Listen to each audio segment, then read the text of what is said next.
일반대학원 교육의 공학적 평가적 기초 타당도 강의입니다.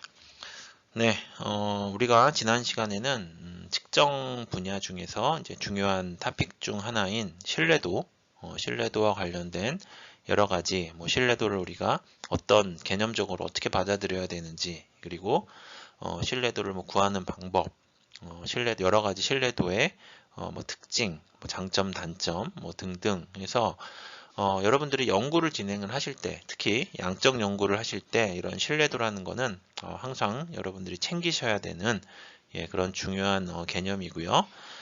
여러분들이 논문을 쓰셨을 때 어디 학술지에 투고를 했을 때 신뢰도 정보가 어떤 검사 또는 어떤 척도, 도구를 개발을 했을 때 또는 그것을 여러분 연구에 사용을 했을 때 거기에 해당하는 그 신뢰도가 제대로 보고되지 않는다면 그 연구는 읽는 사람들에게 좀 과학적으로 됐다 또는 신뢰로운 연구가 진행되었다 이런 평가를 받기가 좀 어렵겠죠. 그렇기 때문에 여러분들이 신뢰도 개념 잘 챙기셔야 되고요. 오늘은 우리가 타당도, validity라고 하는 타당도에 대해서 한번 살펴볼 예정입니다. 타당도는 검사를 제작을 할 때 또는 문항을 제작을 할 때 과연 그 문항이 또는 그 검사 내용이 원래 의도한 대로 이런 것들을 측정을 하고 있는지를 나타내는 개념이 타당도이고요. 신뢰도와 마찬가지로 우리가 타당도도 여러 가지 종류의 타당도가 있습니다.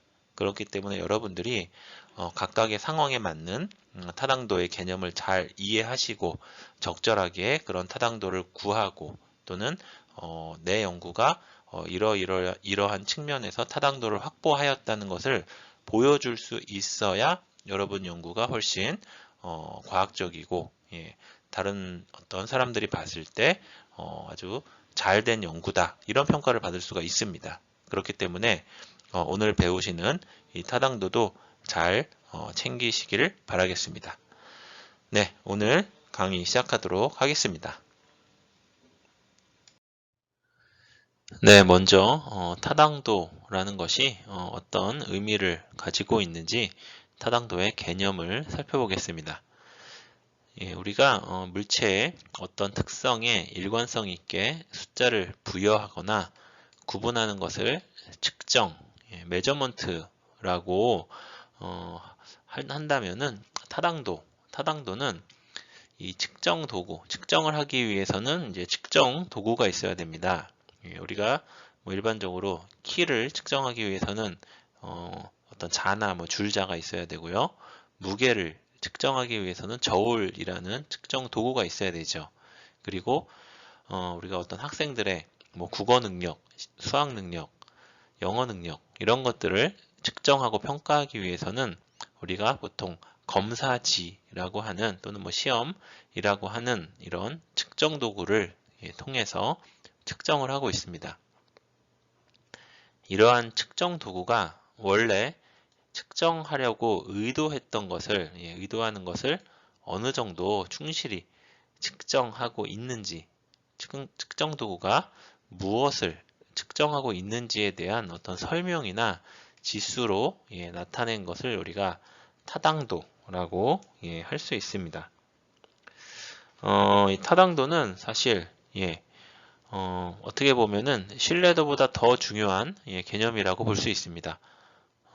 검사지 그리고 예를 들어서 다른 어떤 설문지 같은 경우에 원래 의도한 그 검사를 제작한 사람들 그리고 설문을 만든 사람들이 원래 의도한 바가 있겠죠. 그쵸? 어떤 것을 내가 측정을 한다. 어떤 것에 대해서 평가를 하고 연구를 한다. 이런 목적을 갖고 그 검사지를 제작을 할 겁니다. 그때 과연 그 검사지가 애당초 의도한 대로 의도한 그것을 제대로 측정을 하고 있는지 그 개념이 타당도 개념이다. 이렇게 우리가 볼 수 있는 거죠.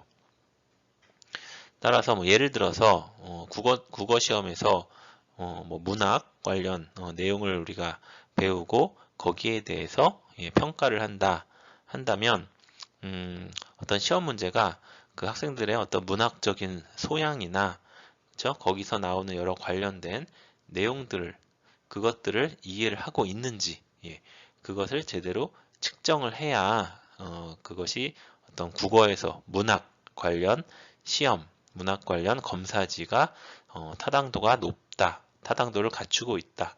이렇게 우리가 이야기를 할 수가 있겠죠.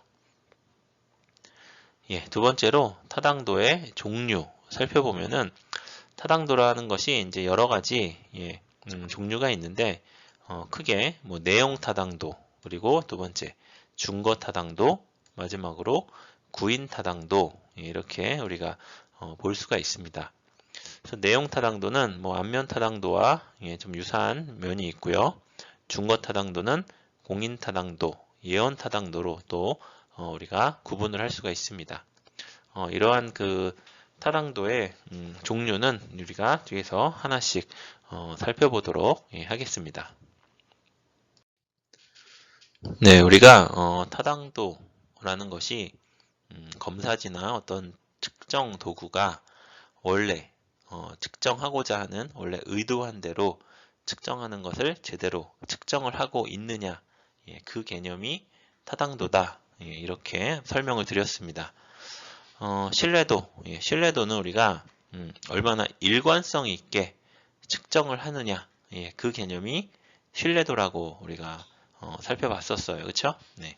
그래서 다음의 그림은 신뢰도와 타당도의 어떤 그 관계를 우리가 알 수 있는 뭐 그런 그림인데 첫 번째 네 가지 지금 예, 관역이 있어요. 그렇죠? 우리가 뭐 양궁이나 뭐 사격 같은 뭐 그런 스포츠에서 뭐 흔히 볼 수 있는 관역이죠. 타겟이라고 하는데 첫 번째 그림 보시면은 우리가 원래 이런 타겟에는 이 가운데 이 빨간색이나 아니면 뭐 최소한 뭐 이 하얀데 예, 이 정도는 들어와야 이게 제대로 뭐 총이나 화살을 쐈다 그렇게 이야기를 할 수가 있죠. 그렇죠? 네, 그래서 첫 번째 그림은 보시면은 화살이 5개, 5발을 쐈는데 5개가 다 이 가운데 빨간색에 다 모여 있어요. 그렇죠?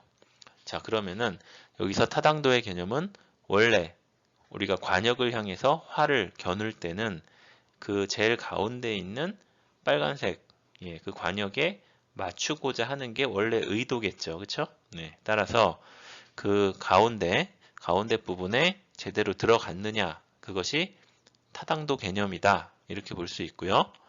우리가 신뢰도는 5개가 일관되게 예, 일관되게 모여야 되는 거예요. 그래서 이 첫 번째 개념을 보시면은 첫 번째 그림을 보시면은 타당도도 높죠. 5개가 다 이 빨간색 가운데 그 동그라미에 근접하고 있기 때문에 타당도 높다고 볼 수 있고요. 신뢰도 역시 예, 5개의 이 화살이 다 비슷하게 예, 일관되게 위치하고 있죠. 따라서 이 첫 번째 케이스는 타당도도 높고 신뢰도도 높은 케이스다. 이렇게 우리가 볼 수 있습니다. 두 번째 그림은 보시면은 5개의 화살이 정 가운데는 아니지만 그래도 이 관역 안에 이 빨간색 두 번째 좀 큰 이 빨간색 안에는 다 들어왔어요. 그렇죠? 예, 그래서 타당도가 이 첫 번째 것보다는 조금 못하지만 그래도 어느 정도 높은 타당도를 갖고 있다. 예, 이렇게 볼 수 있지만 신뢰도 측면에서는 5개의 화살표가 조금 이렇게 산발적으로 있죠. 분산돼 있죠. 일관되게 한 부분에 모여 있는 것이 아니라 따라서 이 경우에는 이 신뢰도는 좀 낮다. 이렇게 설명을 드릴 수 있습니다. 세 번째는 어때요? 세 번째는 5개 화살표가 네, 이 관역 밖에 비슷한 부분에 5개가 다 모여 있죠. 그렇기 때문에 신뢰도는 높습니다. 5개가 다 비슷한 곳에 위치하고 있기 때문에 신뢰도는 높지만 관역 밖에 있기 때문에 타당도는 낮다. 이렇게 볼 수 있고요. 마지막 그림 같은 경우에는 5개의 화살표가 일관되지도 않죠. 다 뿔뿔이 흩어져 있고 그리고 흩어져 있는 것이 다 관역 밖에 있어요. 그렇죠? 따라서 이 경우에는 타당도도 낮고 신뢰도도 낮다. 예, 이렇게 볼 수 있습니다. 따라서 우리가 이 그림을 통해서 이 신뢰도와 타당도의 어떤 관계, 개념 이런 것들을 살펴볼 수가 있습니다. 네, 우리가 타당도의 이제 여러 종류들 살펴봤는데 그 중에서 가장 먼저 살펴볼 내용은 내용 타당도, 컨텐츠 밸리디티 라는 내용에 대해서 한번 살펴보겠습니다.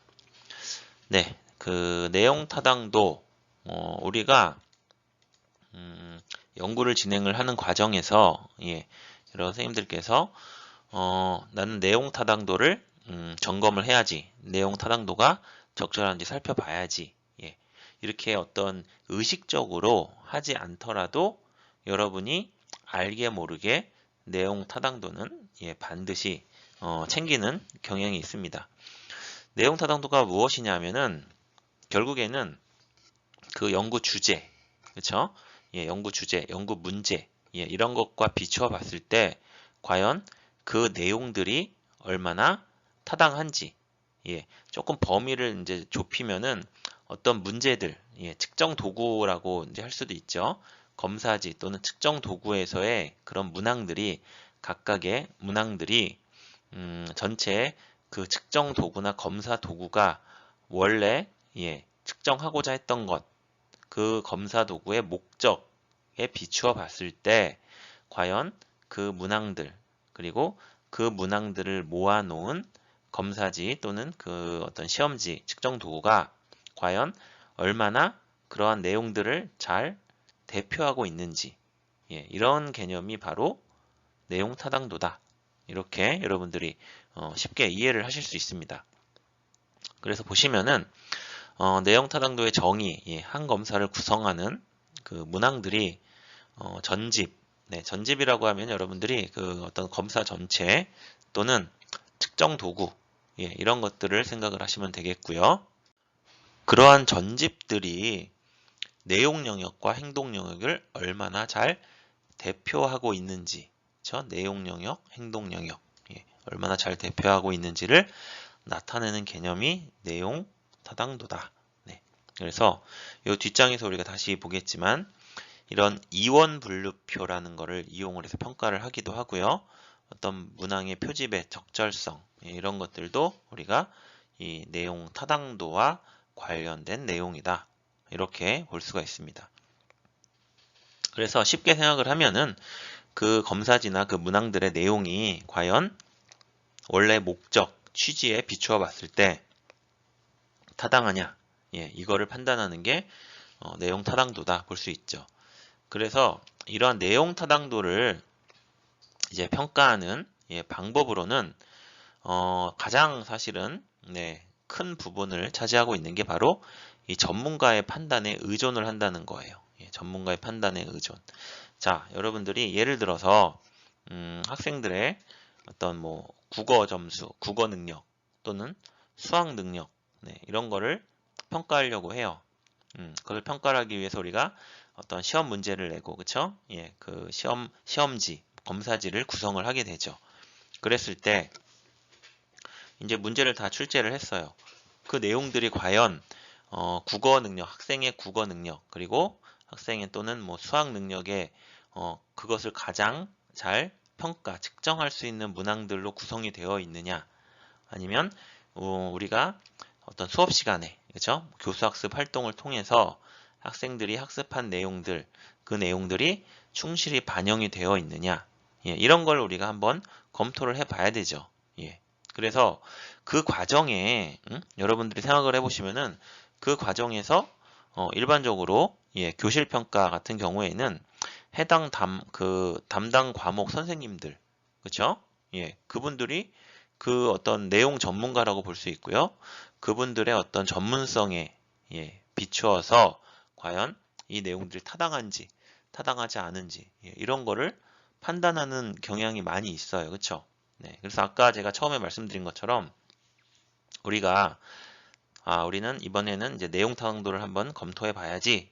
어떤 이런 의식을 의식하지 않더라도 우리가 자연스럽게 문항을 잘 출제를 한 다음에는 전체적으로 한번 쑥 훑어보면서 전체적으로 어떤 내용들이 골고루 들어갔는지, 그렇죠? 수업 시간에 우리가 다루고 있었던 뭐 중요한 개념들 이런 게 포함이 되었는지, 학생들의 어떤 수준, 그렇죠? 이런 거에 비추어 봤을 때 난이도나 이런 것도 적절한지, 예, 이런 내용들을 종합적으로, 예, 그 해당 과목의 그 담당 선생님들이 평가를 하는 경우가 많이 있어요. 그렇죠? 예, 그래서 일반적으로 이런 내용 타당도 같은 경우는 전문가의 판단에 의존을 하는 경우가 많이 있다. 예, 대부분 그렇다. 예, 물론 우리가 뭐 수능과 같은 정말 아주 중요한 국가 그런 단위의 시험에서는 이런 내용 타당도를 판단을 할 때 전문가의 판단도 물론 중요하게 우리가 사용을 하지만, 전문가의 판단에 의존하다 보면은 그것이 자칫, 예, 좀 너무 주관적으로, 예, 주관적인 평가, 주관적인 판단으로 될 수도 있고, 또한 여기 단점에 나와 있는 것처럼 그 어떤 내용 타당도라는 거를 수량화하기가 좀 어려울 수 있습니다. 그렇죠?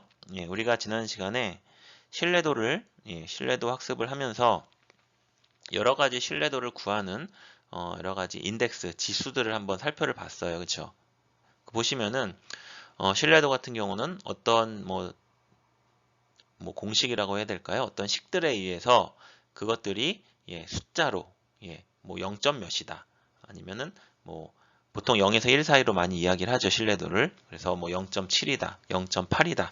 예, 신뢰도가 높다, 낮다. 이렇게 이야기를 주로 하는데, 타당도 같은 경우는, 특히 내용 타당도 같은 경우는 이것을 수량화하는 것이 상당히 어려워요. 그렇죠? 예, 우리가 뭐 아까 예로 들었던 교실에서의 학생들, 예, 시험지를 우리가 평가를 할 때 한번 쑥 훑어보고, 아, 이게 좀 빠졌네, 아, 이거 괜찮네, 뭐 이렇게 판단을 하지, 아, 이 내용 타당도가 한 0.5 정도 되겠군, 이렇게 판단을 하진 않는다는 거죠. 예, 그래서 이 내용 타당도가 전문가의 어떤 전문성에, 예, 의존하는 경향이 있기 때문에, 물론 그 전문가들이 그 해당 영역, 해당 과목에 대해서는, 예, 누구보다 전문가이기 때문에 잘 하시겠지만, 단점으로는, 예, 약간 주관적으로 흐를 수 있다는 점과 함께 수량화가 어렵다는 그런 단점이 있습니다. 예, 그래서 이러한 어떤 수량화가 어렵고 너무 이 전문가들에게만, 전문가들의 그런 전문성에만 의존하는 그런 것들을 조금 보완하기 위해서 우리가 이원 분류표라는 거를 활용을 해서 내용 타당도를 이제 점검을 하기도 하죠. 예, 그래서 이 이원 분류표는 우리가 다음 장에서 다시 한번 살펴보고요. 이런 내용 타당도 같은 경우는 이제 학업 성취도 평가에서, 예, 이런 계통의 평가에서 아주 중요하게, 예, 다뤄진다. 그 이유는 학업 성취도 평가 같은 그런 시험 같은 경우에는 아까 말씀드린 것처럼 교육 과정에서, 예, 제시하고 있는 그런 내용들, 그리고 그 학생들의 어떤 발달 수준, 연령에 따라서 배우고 학습해야 될 그런 내용들이 정해져 있죠.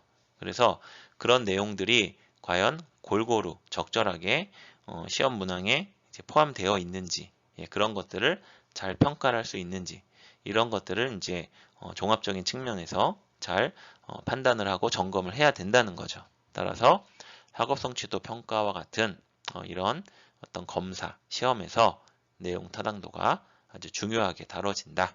예, 이렇게 이해를 하시면 되겠습니다. 네, 이번 화면에서 여러분들이 보시고 있는 내용은 이제 앞서 말씀을 드렸던 이원 분류표라는 것입니다. 이원 분류표. 예, 그래서 이원 분류표는 이제 내용과, 그렇죠? 행동, 예, 이렇게 두 축으로 해서 이렇게 이제 매트릭스 형태로 나와 있어요. 그렇죠? 그래서 보시면은 이제 내용 영역이 이렇게 쭉 세로 방향으로 나와 있고요. 행동 영역이 이제 가로 방향으로 이렇게 나와 있죠. 그렇죠? 네, 그래서 우리가 뭐 이 내용은 특히 행동 영역의 지식 이해, 적용, 분석, 종합 평가는 교육학을, 예, 한 번이라도 공부를 하셨던 분들은 우리가 블룸의 교육 목표 분류학이라는 그런 내용에서 여러분들이 한번 보셨던, 예, 그런 내용이고요. 어떤 그 인지적인 능력이나, 그렇죠? 예, 그런 어떤 수준을 이렇게 단계적으로 제시를 한 거예요.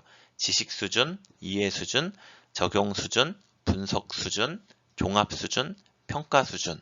예, 그래서 어떻게 보면 지식이 가장 하위 단계, 예, 가장 간단한 어떤 그런 수준의 능력이라고 본다면 지식에서 이렇게 평가 쪽으로 갈수록 좀 더 고차원적인, 예, 좀 더 좀 어려운, 예, 능력을 요구하는, 예, 그런 내용이다. 이렇게 이해를 하시면 되겠고요. 이 내용 영역 같은 경우는 이제, 예, 각 교과 또는 과목에 따라서 다 다르겠죠. 그쵸? 예, 여기 예시로 지금 제시되고 있는 내용들은 무슨 도면 분류하기, 뭐 제도 연구와 제도 준비하기, 도면 크기 등등등등 해서 어떤 뭐 공업, 그쵸? 공업이나 뭐 기술, 예, 뭐 이런 과목의 어떤 내용인 것 같아요. 그쵸?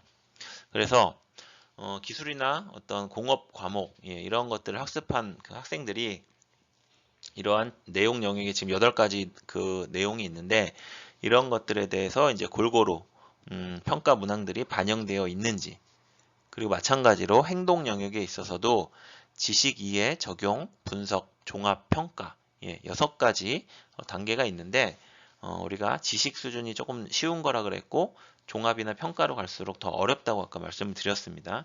따라서 문항들이 쉬운 문항도 있어야 되고 또 중간 수준 문항, 그리고 어려운 수준의 문항도 있어야겠죠. 그렇죠? 예.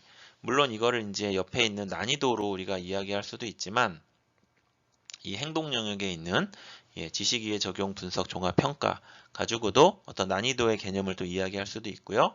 그리고 어떤 학생들이 그 어떤 내용을 받아들일 때 필요한 어떤 능력들, 예, 이런 거를 또 얘기를 할 수가 있습니다. 따라서 이 이원 분류표, 내용과 행동이라는 이제 2가지 요소, 2가지 원이죠.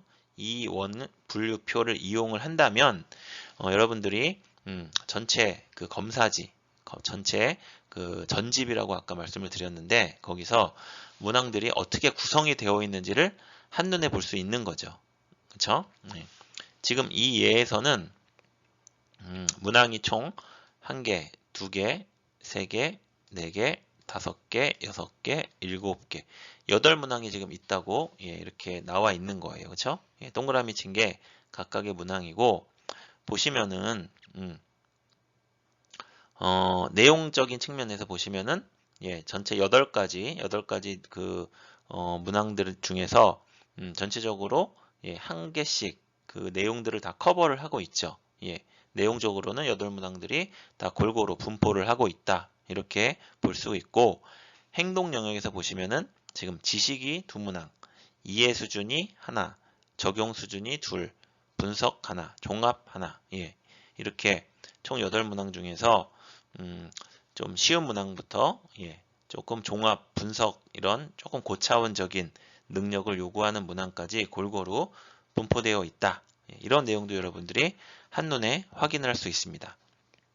마찬가지로 옆에 이제 난이도라고 또 나와 있는데 난이도가 이제 어려운 문항들, 보통 문항들, 쉬운 문항들 이렇게 분포하고 있구나. 이런 것들을 이런 이원 분류표를 이용을 함으로써 한눈에 확인할 수 있다는, 예, 그런 장점이 있죠. 그래서 밑에 보시는 것처럼 수업과 평가에서 다뤄지는 지적 능력의 수준 분포를 한눈에 확인할 수 있고요. 수업에서 지적 능력을 골고루, 예, 개발할 수 있도록 도움이 될 수 있고 평가 측면에서는 일관된 평가 문항을 제작할 수 있도록 안내할 수 있다는 그런 장점이 있습니다. 예, 그래서 우리가 지금 내용 타당도를 보고 있는데 내용 타당도를 평가를 할 때 전문가들의 어떤 전문성에 의존을 한다 이렇게 말씀을 드렸고요. 어떤 그런 너무 지나친 주관성이나, 그렇죠? 또 혹은 실수로 놓치고 있는 그런 부분이 나올 수 있잖아요. 그래서 그런 것들을 보완하기 위해서 이러한 이원 분류표 같은, 예, 이런 것들을 이용을 한다면 전체적인 내용 수준 그리고 행동 영역 수준에서 문항들이 어떻게 분포되어 있고, 예, 전체적으로 타당하게 검사지, 그쵸? 또는 뭐 설문지가 구성이 되어 있는지 이런 것들을 한눈에 파악할 수 있다. 예, 이러한 장점이 있어서 이원 분류표는 뭐 사실 교육 현장에서 많이 사용되고 수능 같은 경우도 수능 그 출제를 할 때 이원 분류표 사용을 합니다. 문항을 출제를 하고 문항들을 점검하는 과정에서, 예, 이러한 형식의 이원 분류표, 예, 현재도 사용을 하고 있고요. 이런 것들을 이용을 해서 내용 타당도 평가를 할 수 있다. 이렇게 여러분들이 기억을 하시면 되겠습니다.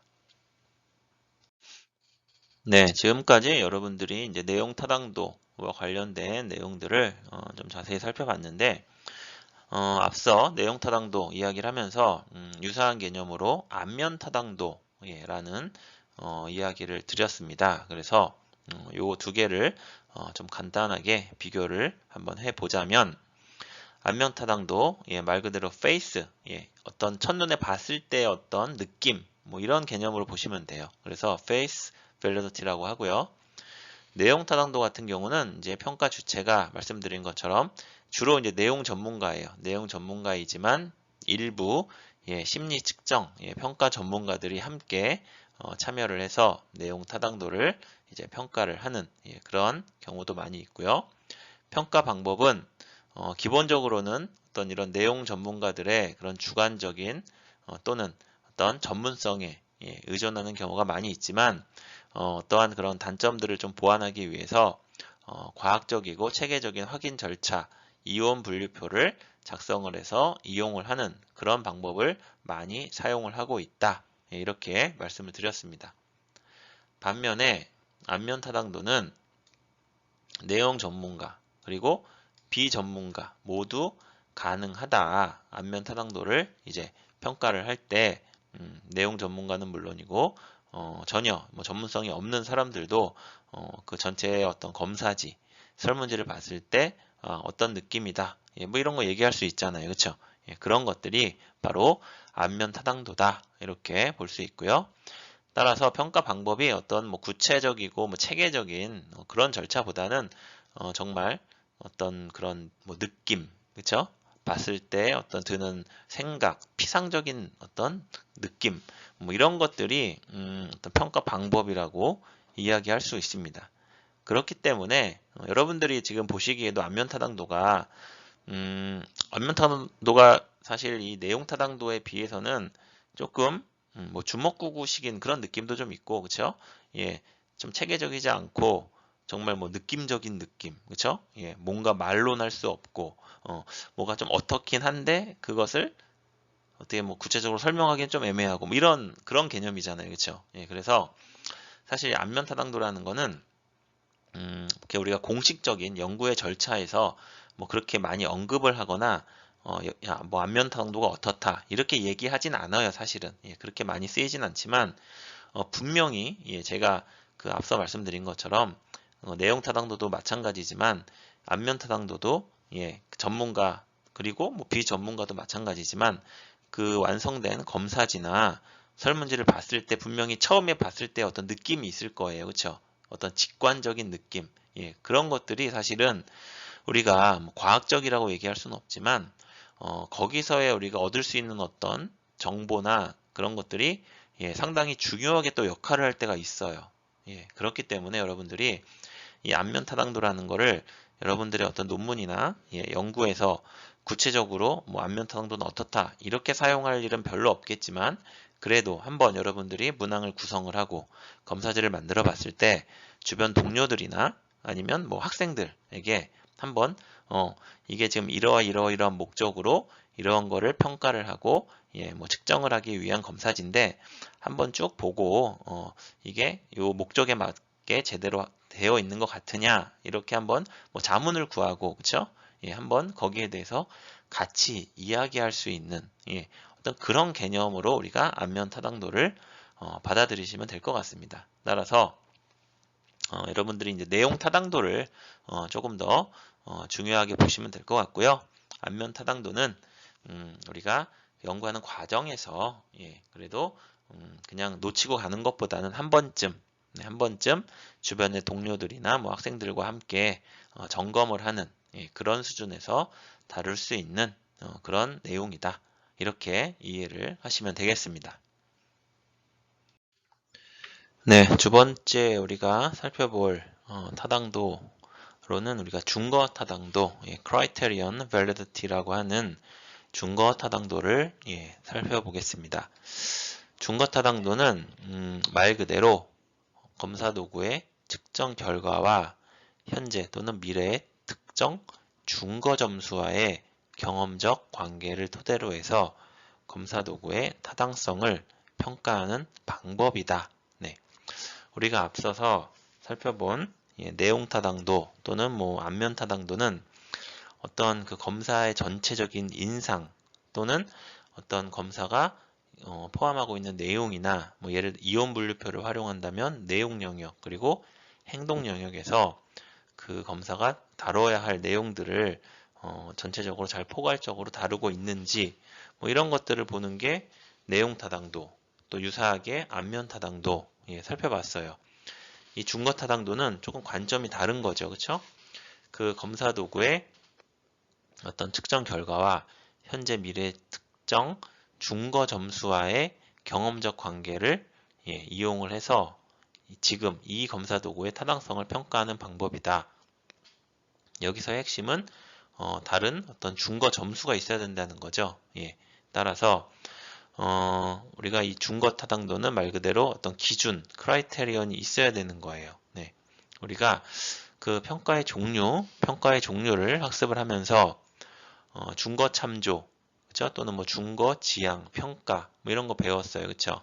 우리가 흔히 얘기하는 어떤 절대 평가의 성격을 갖고 있는 특정한 어떤 준거를 갖고 있는 그러한 평가, 우리가 준거 지향 평가 얘기를 했었는데 그때 그 준거가 크라이테리언이었고 여기서도 마찬가지로 어떤 특정한 준거 점수와의 경험적 관계를 이용을 해서 지금 이 검사 도구의 타당성을 평가하는 방법이다. 네. 이 준거 타당도 좀 세부적으로 들어가면 공인 타당도도 있고 예언 타당도도 있습니다. 그래서 이 내용들을 이제 하나씩 살펴볼 거고요. 다시 말씀드리지만 검사 도구의 측정 결과, 지금 이 하나의 특정한 검사 도구의 측정 결과를 이제 과거 또는 어떤 다른 준거 점수와 관계를 이용을 해서 얼마나 타당한지 여부를 판단을 하는 그런 방법이다. 이렇게 우리가 설명을 할 수 있겠습니다. 네, 준거 타당도의 이제 대표적인 예가 공인 타당도라는 것과 예언 타당도라는 것이 있습니다. 먼저 공인 타당도 살펴보면은 공인 말 그대로 이제 공인을 받은 어떤 다른 검사를 이용을 해서 타당도를 보는 거예요. 이 concurrent validity라 그래가지고 concurrent가 이제 어떤 동시에 약간 이런 느낌이 있어요. 함께 이렇게 동시에 하는 그런 느낌인데 말 그대로 지금 이 검사 도구에서 구한 점수랑 이미 타당성을 입증받은 다른 검사 도구에서 구한 점수 간의 상관을 이용을 해서 얼마나 타당한지 여부를 판단을 하는 방법이 바로 공인 타당도 방법이다. 다시 한번 지금 우리가 사용하는 이 검사 도구에서 구한 점수랑 기존에 다른 검사 도구가 있는 거예요. 근데 그 기존에 있던 검사 도구는 여러 가지 기존에 여러 전문가들 그리고 여러 가지 역사를 통해서 타당도가 입증된 그런 검사 도구인 거예요. 그래서 지금 내가 구한 그 받은 점수랑 기존의 그 검사 도구에서의 그 점수를 이용을 해서 상관을 이용을 해서 타당도를 검증한다. 그래서 장점은 만약에 이런 그 기존에 입증받은 이 검사 도구가 아주 탄탄하고 하면은 쉽게 우리가 타당도를 판단할 수 있다는 장점이 있습니다. 반면에 단점은 기존의 타당성을 인정을 받은 검사가 존재해야 된다는 거죠. 그렇죠? 그래서 어떤 분야에 따라서는 누가 봐도 이 분야에서는 정말 이 검사가 타당도를 인정받은 아주 훌륭한 검사다. 이런 게 있는 분야도 있겠지만 예를 들어 새로운 분야, 그렇죠? 아니면은 마땅한 그런 타당성을 입증받은 검사가 없는 경우에는 이런 공인 타당도 방법을 사용하기가 좀 어렵다. 이런 단점이 있습니다. 두 번째, 예언 타당도는 말 그대로 어떤 그 앞으로의 그 어떤 상황을 예언하기 위한 이제 타당도예요. 그래서 검사 도구에서 구한 점수랑 미래에 피험자에게 나타날 행동 특성을 수량화한 중거 점수 간의 상관이다. 네. 그래서 이 공인 타당도가 기존의 타당성을 입증받은 다른 검사 도구니까 약간의 그 과거, 기존부터 있던 그런 것을 이용을 한다면은 예언 타당도는 이제 앞으로 미래의 피험자에게 나타날 것이라고 이제 예측되는 그런 것들을 이제 어떤 점수화한 것과의 이제 상관이다. 이렇게 볼 수가 있습니다. 그래서 이 예언 타당도는 사실 가장 대표적인 예가 여러분이 그 대학을 올 때 그 시험을 본 이제 대학 수학 능력 시험 점수랑 대학에서의 어떤 성적, 학점, 이것이 예언 타당도 관계라고 볼 수 있어요. 다시 얘기해서 이 수능 점수가 높은 학생은 대학에서의 어떤 학점도 높을 것이다. 이런 식으로 어떤 그 예측을 할 수가 있겠죠. 그렇죠? 네.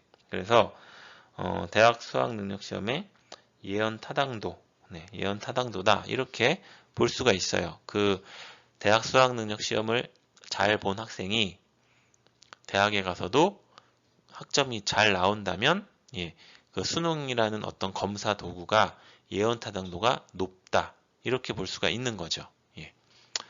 반면에 단점은 시간이 많이 걸려요. 그렇죠? 방금 예로 든 거를 보면은 우리가 대학 수학 능력 시험이라는 검사 도구, 그 검사가 예언 타당도가 높다는 것을 확인을 하려면 그 학생들이 이제 대학에 가서 실제로 학점을 어떻게 받는지 이런 것들을 다 확인을 해야 그게 그 수능이 예언 타당도가 높은지 낮은지 이런 걸 우리가 확인을 할 수가 있죠. 그래서 그런 것들을 다 확인하는 데까지 시간이 많이 걸린다. 이런 단점이 있습니다. 그리고 예언 타당도는 이제 적성 검사 이런 데서 많이 사용이 된다. 적성 검사를 통해서 적성 검사라는 것이 앞으로 미래에 어떤 일들에 뭐 잘할 것인지 어떤 능력을 발휘할 것인지 이런 거를 좀 예언하는 그런 성격이 있잖아요. 그렇죠? 그래서 적성 검사가 예언 타당도가 높기 위해서는 그 적성 검사 결과 나온 어떤 뭐 직업이나 능력 이런 것들이 그 이후에 미래에 실제로 발휘되고 그것이 맞을 때 적성 검사가 예언 타당도가 높다. 이렇게 이야기를 할 수가 있는 거죠. 네, 방금 우리가 살펴본 공인 타당도 그리고 예언 타당도의 예시를 한번 살펴보겠습니다. 먼저 공인 타당도 같은 경우에 보시면은 그 어떤 전형 요소, 대입 관련된 전형 요소에 수능 성적이랑 내신 성적, 면접 성적, 그리고 논술 점수 이렇게 네 가지가 있는 거예요. 그렇죠? 네 가지가 있는 거고 지금 이 표로 나온 거는 이제 상관 관계를 보여주고 있는 겁니다. 그래서 보시면은 이 0.41이라는 거는 수능 성적과 내신 성적의 이제 상관이 0.41이라는 것이고 이 0.32는 수능 성적과 면접 점수의 상관관계가 0.32라는 거죠. 보시면은 전체적으로 이 수능 성적과 내신 그리고 이 수능 성적과 면접의 상관이 전체적으로 다른 것보다 좀 높다 이렇게 볼 수가 있어요. 그렇죠? 그 얘기는 뭐냐면은 우리가 일반적으로 뭐 내신 성적이 아니면 뭐 수능 성적이 공인 타당도가 높다 이런 식으로 어떤 타당성이 입증된 뭐 그런 어떤 뭐라 그래야 될까요? 뭐 검사지 또는 어떤 전형 방법이다. 예, 이렇게 본다면 그것에 비추어서 봤을 때 내신 그 성관이 높은 것이 바로 이 공인 타당도가 높은 것이다. 이렇게 볼 수 있는 거죠. 그래서 예를 들어서 수능 성적이라는 것이 우리가 기존에 타당성, 예, 대입에서 이 수능 성적이라는 것이 타당성이 높다고 만약에 공인을 받았어요. 그렇죠? 모든 사람들이 다 그렇게 생각을 해요. 그러면은 이 내신 성적이 지금 이 수능과 상관이 제일 높죠. 그렇죠? 그러면 이 경우에는 내신 성적이 이 수능 성적이라는 타당성이 높은 그런 어떤 검사 또는 전형 요소와 상관이 높게 나왔기 때문에 내신 성적도 예, 타당도가 높다. 내신 성적의 그 공인 타당도가 높다. 이렇게 예, 우리가 해석을 할 수가 있습니다. 반면에 이 수능과 예, 상관이 좀 낮은 이 논술 점수 같은 경우에는 상대적으로 공인 타당도가 좀 낮다. 이렇게 예, 이야기를 할 수가 있는 거죠. 두 번째, 예언 타당도. 예언 타당도의 예시를 한번 살펴보면은 내신 성적하고 이제 수능 성적 두 개가 있어요. 그렇죠? 예, 두 개가 있고 어떤 뭐 시점이 있어요. 시점. 시점이 있어가지고 T1 시간이 이제 흐르는 거예요. 첫 번째 시점, 두 번째 시점, 세 번째 시점 이런 식으로 계속 이렇게 시간이 이제 흘렀을 때 과연 어느 것이 그 예언을 하는 예측을 하는 게 더 높냐 보시면은 내신 성적보다는 전체적으로 예, 수능이 조금 더 높은 것 같아요. 그렇죠? 여기 뭐 .403, .417, .419, 421 뭐 이런 식으로 예, 대부분 내신 성적보다는 수능 성적이 전체적으로 이 어떤 예를 들어서 뭐라고 할까요? 이때 그 학생의 대학 가서의 그 학점, 네, 학점이라고 보면은 뭐 우리가 이렇게 볼 수 있죠. T1을 1학년 1학기, T2를 1학년 2학기, T3를 2학년 1학기 해가지고 여기 T8을 4학년 2학기 뭐 이렇게 우리가 볼 수도 있겠죠. 예, 그러면은 각 학기마다의 어떤 학점을 예측을 하는데 내신보다는 수능 성적이 조금 더 예언 타당도가 높다. 이렇게 예, 이 자료를 보고 이야기를 할 수가 있겠죠. 예, 그래서 여러분들이 이 공인 타당도 또는 뭐 예언 타당도 개념이 무엇이고 우리가 실질적으로 어떤 상황에서 이런 공인 타당도와 예언 타당도가 높다, 낮다 이야기할 수 있는지 이런 것들을 여러분들이 살펴보면 될 것 같습니다. 네, 다음으로 살펴볼 타당도의 종류로는 구인 타당도라는 것이 있습니다. 예, 영어로는 이제 우리가 construct validity라고 하는데 우리가 앞에서 살펴봤던 내용 타당도나 그리고 우리가 그 두 번째로 봤던 중거 타당도 같은 경우에는 여러분들이 이해하시기에 뭐 그렇게 어렵진 않을 것 같아요. 예, 뭐 내용 타당도는 어떤 그 검사지의 전체적인 내용이나 이런 것들이 그 우리가 뭐 학습에서 배운 내용들, 뭐 교육 과정에 비춰봤을 때 뭐 타당한지 뭐 이런 걸 판단을 하는 거고 중거 타당도는 어떠한 그 타당성을 입증받은 다른 기존의 그런 검사와의 어떤 비교, 상관 이런 거를 통해서 우리가 그 타당도, 우리가 지금 관심 있는, 우리가 하고 있는 이 검사의 타당도를 평가를 한다면 구인 타당도는 이 구인이라는 이 컨스트럭트, 구인이라는 개념 때문에 조금은 추상적이고 예, 약간 조금 어려울 수도 있어요. 예. 근데 먼저 구인을 여러분들이 예, 이해를 하시려면 우리가 지금 교육학을 비롯해서 교육학이 위치하고 있는 이 학문 분야가 사회과학이라고 한다면 뭐 교육학, 심리학, 뭐 사회학 뭐 등등 해서 이러한 그 학문들에서는 어떻게 보면 이제 인간의 심리, 예, 인간의 행동, 인간의 심리 이런 것에 우리가 좀 더 관심을 갖고 연구를 하는 그런 어떤 학문이라고 볼 수 있어요. 그렇죠?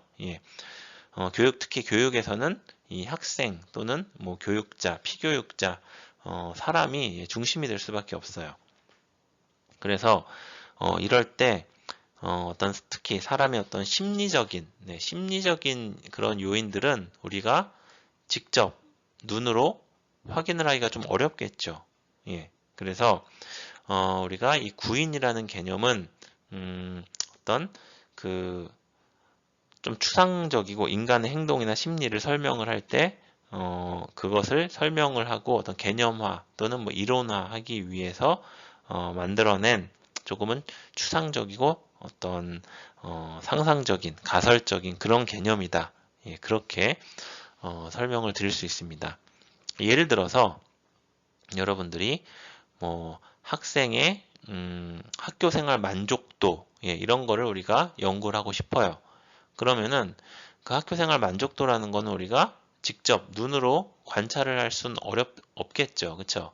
뭐 예를 들어서 학생의 그 학교 생활 만족도를 우리가 측정하고 평가하기 위해서는 뭐 예를 들어 학생의 표정을 통해서 뭐 표정이 밝고 그러면은 학생이 학교 생활에 만족하구나 뭐 이렇게 볼 수 있고 또는 그 학생이 얼마나 뭐 수업 시간에 집중을 하는지 아니면 학교 갔다 와서 뭐 집에서 부모님께 학교에서 있었던 여러 가지 일들에 대해서 뭐 많이 얘기를 하고 뭐 친구들과의 뭐 여러 가지 활동 이런 것에 대해서 얼마나 뭐 그 경험을 같이 공유를 하려고 하는지 뭐 이런 것들을 통해서 우리가 이런 것들을 다 종합해 보니까 이 학생은 학교 생활 만족도가 높구나 낮구나 이런 걸 우리가 알 수가 있죠. 그렇죠?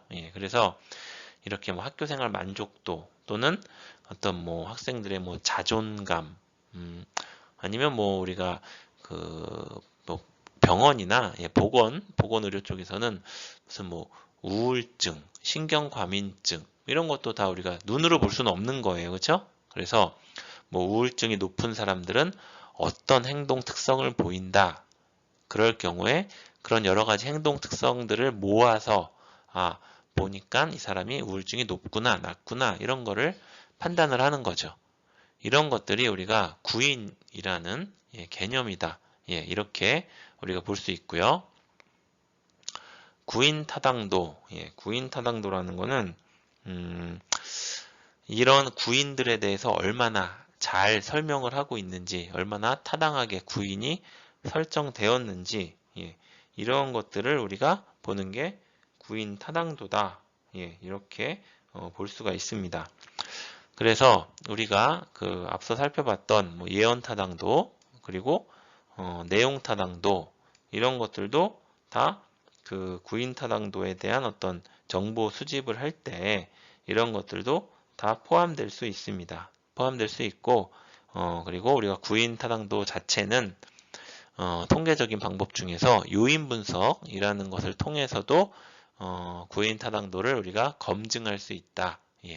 물론 이때 그 요인 분석을 통해서 추론을 하는 그 구인 타당도는 조금 이제 좁은 의미의 구인 타당도라고 볼 수 있고요.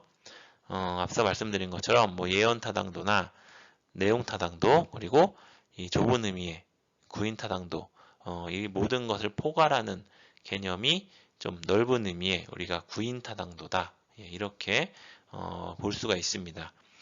특히 이 구인 타당도는 이제 심리 검사, 아까 말씀드렸지만 심리 그런 관련된 내용들은 눈으로 확인을 하기가 어렵기 때문에 구인 타당도가 높아야만 그런 어떤 심리 검사나 이런 것들이 타당성을 입증받을 수 있고 그 검사에 대해서도 우리가 신뢰를 할 수가 있다.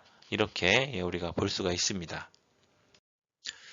네, 우리가 좁은 의미의 구인 타당도를 측정을 할 때 통계적인 방법으로 요인 분석이라는 것을 사용한다고 아까 말씀을 드렸어요. 그렇죠? 네, 그래서 요인 분석에 대해서 간단하게 보면은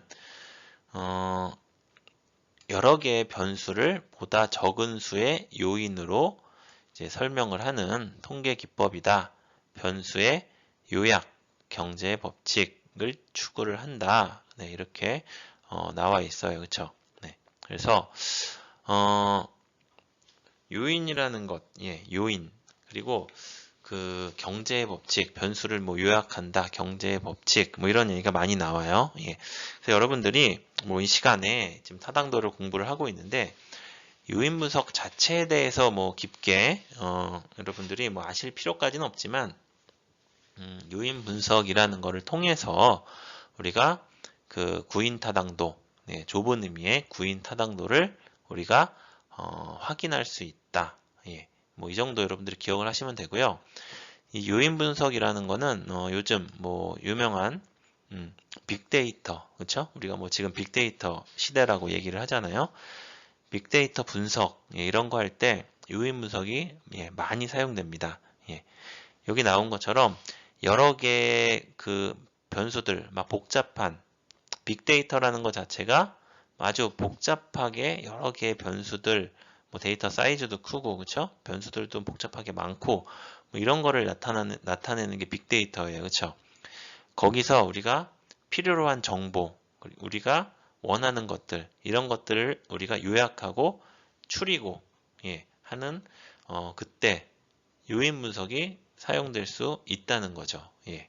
그래서 이 요인 분석이라는 통계적인 방법은 뭐 기존의 과거에도 예, 많이 사용되어 왔지만 이 빅데이터 시대에 그런 아주 큰 대용량의 사이즈 그리고 뭐 변수가 뭐 수십 개, 수백 개, 수천 개, 뭐 수만 개 이렇게 많은 변수들이 있을 때 그것들 중에서 좀 공통된 것끼리 뭐 묶고 또 우리가 관심 있는 그런 것들만 이렇게 추리고 예, 이런 거를 할 때 많이 이용될 수 있는 통계적인 방법이다.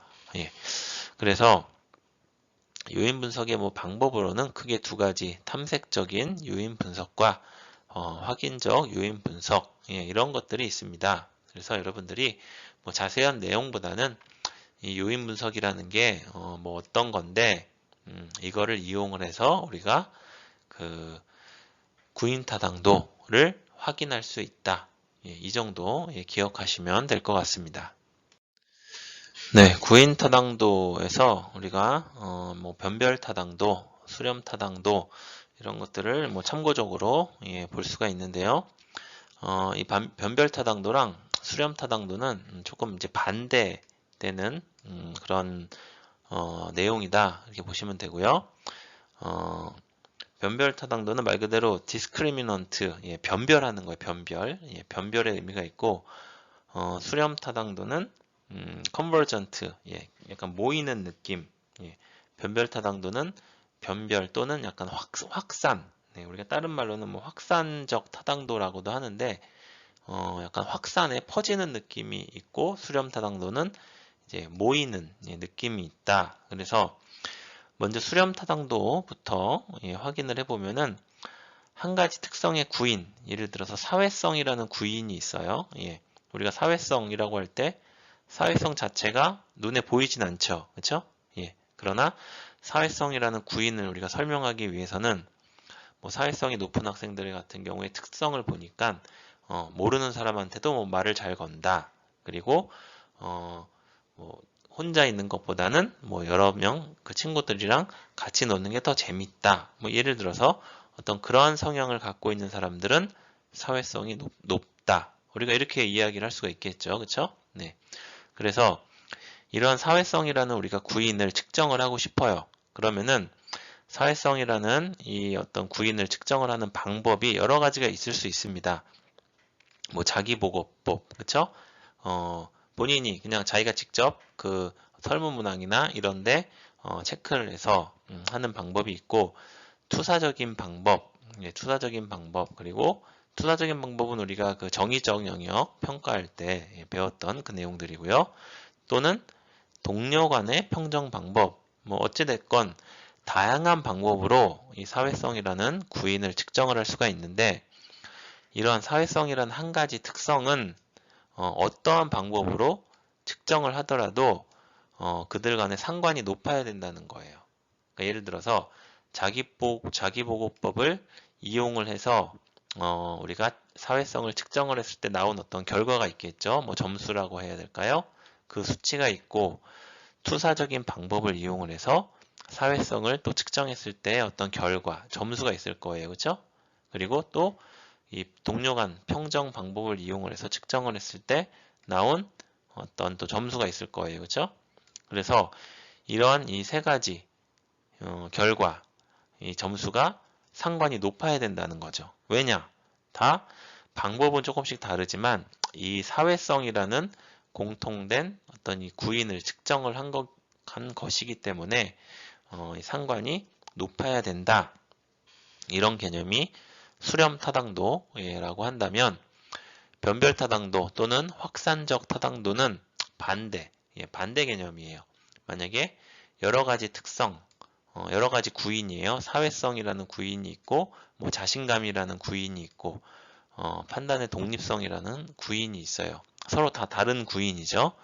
이런 여러 가지 특성은, 여러 가지 구인들은 만약에 방법적으로 동일한 방법으로 측정을 했어요. 뭐 예를 들어 자기보고법이라는 한 가지 방법으로 이 세 가지 구인에 대해서 측정을 했어요. 그렇다면 이 세 가지 구인은 서로 다른 구인이기 때문에 같은 방법으로 측정을 했더라도 그들 사이에서는 상관이 높지 않게 나와야 된다. 예, 이 개념이 바로 변별타당도다. 예, 이렇게 볼 수가 있습니다. 그래서 여러분들이 수렴타당도, 변별타당도가 어떠한 의미가 있는 그 타당도의 개념이구나. 이 정도 여러분들이 챙기시면 될 것 같습니다. 네, 다음으로 타당도와 신뢰도의 관계에 대해서 한번 살펴보도록 하겠습니다. 우리가 그 앞서서 타당도와 신뢰도 이야기를 하면서 그 화살, 관역에 그 화살을 쏘는 그 그림을 통해서 뭐 타당도가 높다, 뭐 낮다, 신뢰도가 낮다, 높다, 뭐 이 얘기는 앞서서 우리가 살펴봤어요. 그렇죠? 네. 여기서 하고자 하는 얘기는 신뢰도와 이제 타당도가 어떻게 구성되어 있는지 뭐 이런 얘기를 좀 하려고 하는데 먼저 본격적인 얘기를 하기에 앞서서 타당도, 신뢰도 이야기를 할 때 측정 오차라는 개념과 이제 체계적인 오차라는 것에 대해서 간략하게 먼저 살펴보겠습니다. 측정 오차, 영어로는 measurement error라고 하고요. 이제 뭐 무선 오차에 해당하는 내용인데 측정 시점에 따라서 무선적으로 발생하는 오차이다. 무선적으로 발생한다는 것은 뭐 다른 얘기로 정말 뭐 랜덤하게 언제 어떻게 발생할지 뭐 예측이 어려운 정말 임의적으로 랜덤하게 발생한다. 뭐 이렇게 여러분들이 이해를 하시면 돼요. 그래서 우리가 여기서는 이제 측정의 표준 오차라는 개념이 나오는데 이 측정의 표준 오차는 그 우리가 표준 편차 여러분 아시죠? 그 보통 그 통계 뭐 가장 첫 부분에 우리가 뭐 평균하고 분산, 표준 편차 뭐 이런 거 배우는데 그때 나오는 그 표준 편차 그 개념입니다. 그래서 측정 오차 측정할 때는 이제 우리가 오차가 발생할 수밖에 없죠. 우리가 뭐 예를 들어서 국어 점수, 학생의 어떤 국어 능력을 측정한다고 하면은 시험을 봐서 그 학생의 국어 능력을 측정을 하게 돼요. 하지만 우리가 시험을 봐서 그 학생의 국어 능력을 측정한다고 해서 그게 정말 100% 그 학생의 순수한 진짜 국어 능력을 측정했는지는 사실 퀘스천 마크예요. 그렇죠? 왜냐면은 그 측정 과정에서 뭐 여러 가지 오차 요인이 들어갈 수가 있겠죠. 뭐 그 학생이 원래는 몰랐는데 찍어가지고 맞췄다든지 아니면 원래는 잘하는 학생인데 그날 뭐 몸이 너무 안 좋아가지고 좀 실수를 많이 해서 많이 틀렸다든지 이런 식으로 이런저런 오차가 많이 들어갈 수밖에 없어요. 그래서 우리가 측정 오차의 표준 오차를 특별히 측정의 이제 표준 오차다 이렇게 우리가 이제 나타내기도 합니다. 측정 오차가 이제 이런 얘기고, 다음으로 이제 체계적 오차. 예, 체계적 오차는 고정 오차라고 시스테매틱 에러에서 고정 오차예요.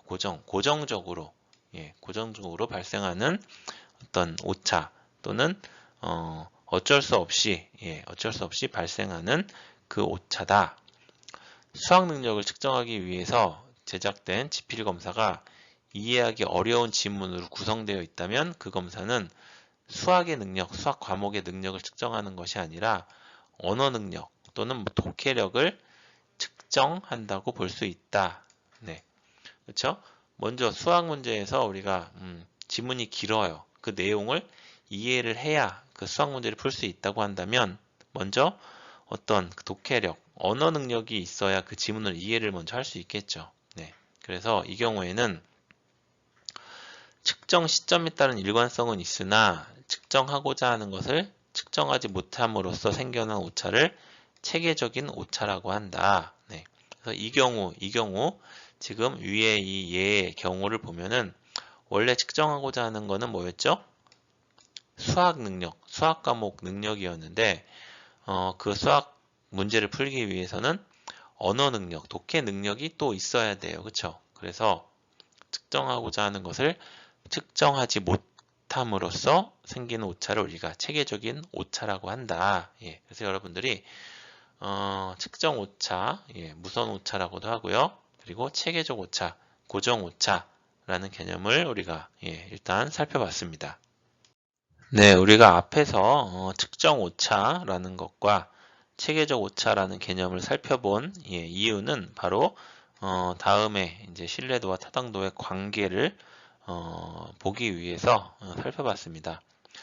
먼저 우리가 정말 그 검사가 측정하고자 하는 것을 제대로 진짜 제대로 다 측정을 했다 하면은 타당한 점수 제대로 나오면 타당도가 높은 거죠. 그쵸? 그래서 타당도의 개념, 타당도가 높다는 거는 이제 이 타당한 점수가 제대로 나온 거예요. 그쵸? 그런데 우리가 시험을 보거나 하면은 타당하지 않은 점수도 나올 수밖에 없어요. 그쵸?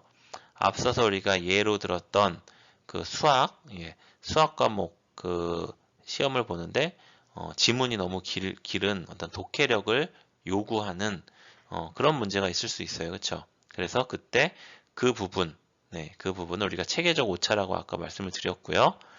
우리가 신뢰도라는 거는 이 타당도와 체계적 오차를 이제 합한 요 내용이 이제 신뢰도와 관련된 내용이다. 이렇게 우리가 볼 수가 있고요. 그리고 그러니까 신뢰도라는 거는 점수에서 진짜 그 시험, 그 검사지에서 진정으로 측정하고자 하는 요 타당한 점수 플러스 우리가 믿을 수는 있어요.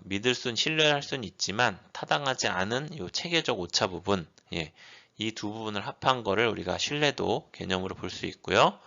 반면에 측정 오차, 무선 오차들 있죠. 임의로 갑자기 어떻게 발생할지 모르는 이런 임의적인 오차, 이런 무선 오차들, 이런 것들은 이제 신뢰롭지 않은 점수들이다. 이렇게 볼 수 있어요. 그렇죠? 그래서 우리가 관찰 점수라는 거는 눈으로 우리가 확인할 수 있는 볼 수 있는 점수. 예를 들어서 어떤 학생이 시험을 봤어요. 90점을 받았어요. 그러면은 그 90점이라는 게 그 학생의 관찰 점수예요. 그쵸? 관찰 점수인데 그 90점 안에는 뭐 이런 요소들이 있어요. 90점인데 그 학생의 진짜 능력은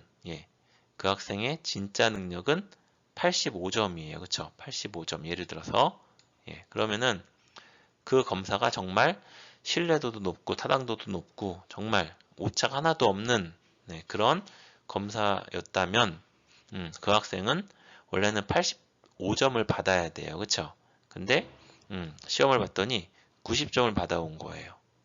그럼 여기에는 5점의 오차 점수가 있다는 거죠. 오차 점수가 있는데 봤더니 신뢰롭지 아는 점수가 한 10점이 되고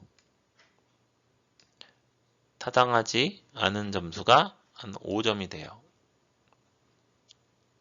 체계적 오차 부분이죠. 예. 이 얘기는 다시 얘기하면은 이 학생이 원래 예를 들면은 원래는 85점을 받을 수 있는 능력을 가지고 있는 학생인데 그 아까 수학 과목에서의 그 예를 들었던 그 예 있죠. 예. 그 독해력을 필요로 하는 이 학생이 그 지문을 긴 지문을 이해를 못 해가지고 예를 들어서 마이너스 5점이라고 합시다.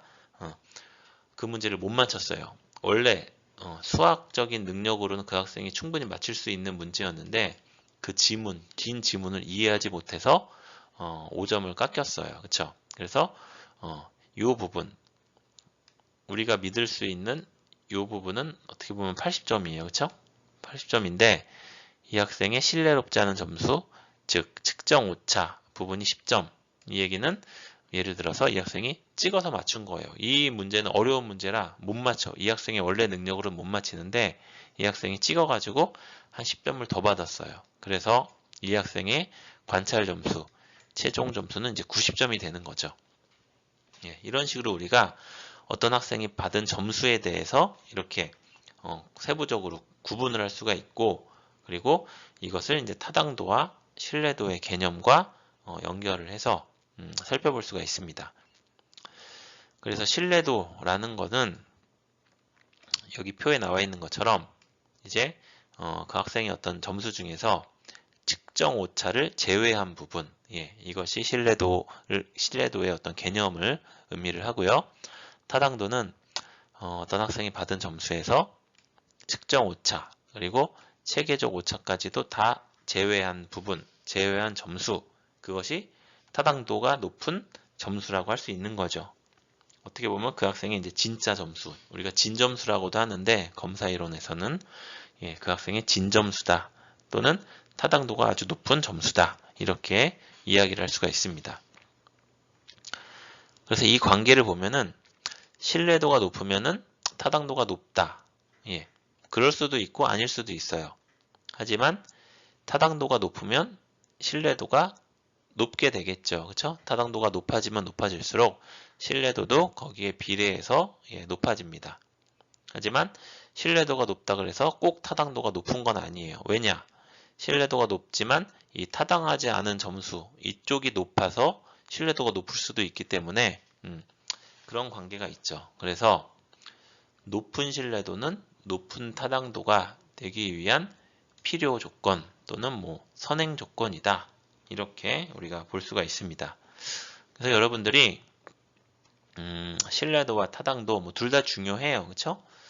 둘 다 중요하고 뭐 검사에서 그 측정하고자 하는 것을 제대로 측정하는 타당도 그리고 일관성 있는 결과를 도출하는 신뢰도 둘 다 중요하지만 어떻게 보면 높은 신뢰도는 높은 타당도를 되기 위한 필요 조건이다. 그리고 이 표를 이용을 해서 여러분들이 두 개의 관계 한번 살펴보면 되겠습니다. 네, 우리가 지금까지 타당도와 관련한 여러 가지 내용들, 뭐 타당도의 종류, 그렇죠? 그리고 이제 우리가 뭐 타당도와 신뢰도와의 관계, 그리고 타당도를 이제 볼 때 여러 가지 뭐 구체적인 방법들 이런 것들 위주로 한번 자세히 살펴봤습니다. 좀 지난주에 신뢰도와 마찬가지로 우리가 좀 많은 내용을 다루다 보니까 여러분들이 이것들을 이제 한 번에 받아들이기에 조금 뭐 좀 뒤죽박죽 될 수도 있기 때문에 제가 이번 신뢰도와 마찬가지로 타당도에서도 간략하게 오늘 학습한 내용들을 이제 요약하는 페이지를 만들었습니다. 한번 타당도에 대해서 한번 다시 한번 오늘 학습한 내용을 점검을 해보면은 타당도라는 것은 이제 측정 도구가 측정하고자 하는 의도하는 것을 얼마나 충실히 측정하고 있는지 그리고 측정 도구가 무엇을 측정하고 있는지에 대한 어떤 설명이나 지수를 말한다. 이렇게 이해를 하시면 되겠고요. 타당도의 추정 방법으로 우리가 크게 내용 타당도, 준거 타당도, 그리고 구인 타당도 세 가지 크게 구분해서 살펴봤고 내용 타당도에서는 이제 좀 유사한 개념으로 안면 타당도라는 것을 살펴봤고요. 중거 타당도에서는 이제 공인 타당도, 예언 타당도 이런 내용들을 함께 살펴봤습니다. 내용 타당도라는 것은 한 검사를 구성하는 문항들이 전집의 내용 영역과 행동 영역을 얼마나 잘 대표하고 있느냐를 나타낸다. 그렇게 봤고요. 주로 이제 내용 전문가들 그리고 어떤 심리 측정, 평가 전문가들 이런 전문가들의 전문성에 의존해서 평가를 하는 그런 경향이 있고 이런 어떤 단점 또 수량화되기 어렵다는 그런 단점들을 보완하기 위해서 우리가 이원분류표라는 것을 이용을 해서 함께 내용 타당도를 살펴본다. 뭐 이런 내용들을 살펴봤습니다. 공인 타당도는 검사 도구에서 구한 점수랑 이미 타당성을 인정받은 그렇죠? 공인된 다른 검사 도구에서 구한 점수와의 상관을 이용을 해서 타당한지 타당하지 않은지 이런 것을 구하는 것을 의미를 하고요. 예언 타당도는 검사 도구에서 구한 점수와 미래의 피험자에게 나타날 그 행동 특성을 수량화한 중거 점수 간의 상관으로 마찬가지로 이제 구할 수 있다. 따라서 공인 타당도는 이런 공인된 그 검사가 없을 때는 조금 어려움을 겪을 수 있고 예언 타당도는 이제 미래 시점을 이제 우리가 가 보아야 되기 때문에 시간이 조금 오래 걸릴 수 있다.